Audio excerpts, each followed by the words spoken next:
वहीं बीजेपी ने लोकसभा चुनाव के लिए दूसरी लिस्ट जारी की है। इसमें 72 नाम है। उत्तराखंड से 2 नए चेहरों को टिकट दिया गया है। हरिद्वार से त्रिवेंद्र सिंह रावत को और पौड़ी गढ़वाल से अनिल बलूनी को मैदान में उतारा गया है। बीजेपी ने इन दोनों सीटों पर अपने मौजूदा सांसदों के टिकट दिया है।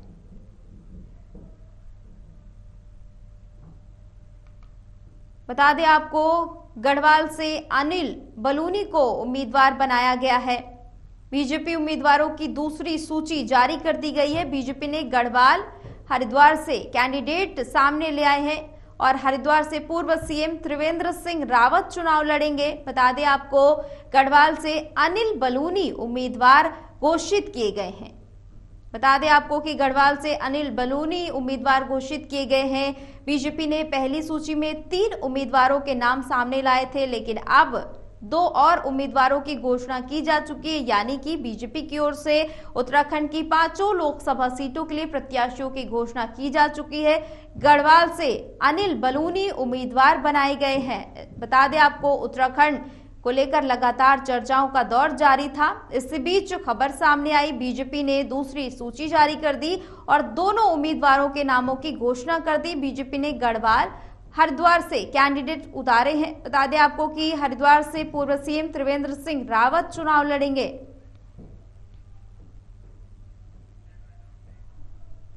खबर पर ज्यादा जानकारी के लिए हमारे साथ पवन दीक्षित जुड़ चुके हैं। पवन, ये दोनों नाम अपने आप में कितने अहम है ये तो सभी को पता है, लेकिन चुनावों में इसका क्या कुछ असर दिखने वाला है?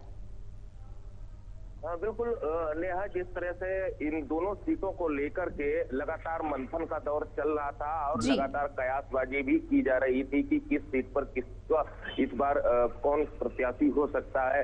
टिकट पूर्व मुख्यमंत्री निशंक की कटेगी या बचेगी, पूर्व मुख्यमंत्री तीरथ सिंह रावत की टिकट कटेगी या फिर उनको ही रिपीट किया जाएगा।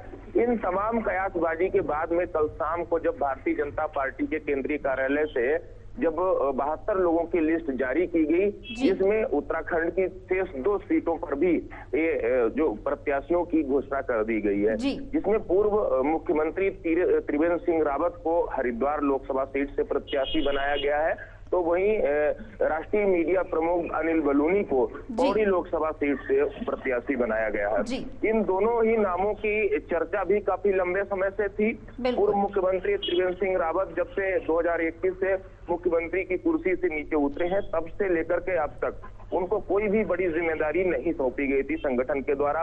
और ऐसा लग रहा था, क्योंकि जिस तरह से उनकी सक्रियता थी लगातार, उस सक्रियता को देखते हुए ऐसा माना जा रहा था कि इस बार उनको लोकसभा प्रत्याशी बनाया जा सकता है। और उसी के तहत कल जब लिस्ट जारी हुई तो हरिद्वार लोकसभा सीट से उनको प्रत्याशी घोषित किया गया, क्योंकि त्रिवेंद्र सिंह रावत ने 4 वर्ष तक मुख्यमंत्री रहे हैं प्रदेश के। उनके द्वारा भी कई कार्य भी किए गए, उनकी छवि भी अच्छी छवि मानी जाती है। और ऐसे में इस बार उनको जो प्रत्याशी बनाया गया है, उससे माना जा रहा है कि अब जो हरिद्वार लोकसभा सीट से बीजेपी सबसे अधिक मतों से जीतने वाली है।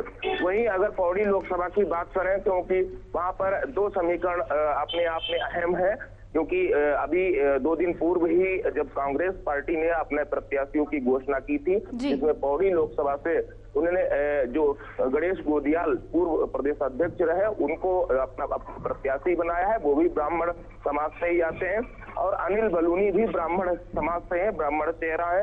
ऐसे में कड़ी टक्कर देने के उद्देश्य से और एक तरफा जीत हासिल करने के उद्देश्य से अनिल बलूनी, क्योंकि अनिल बलूनी का कद काफी बड़ा है। ठीक है पवन, बने रहिएगा हमारे साथ, आगे भी आपसे जानकारी लेते रहेंगे।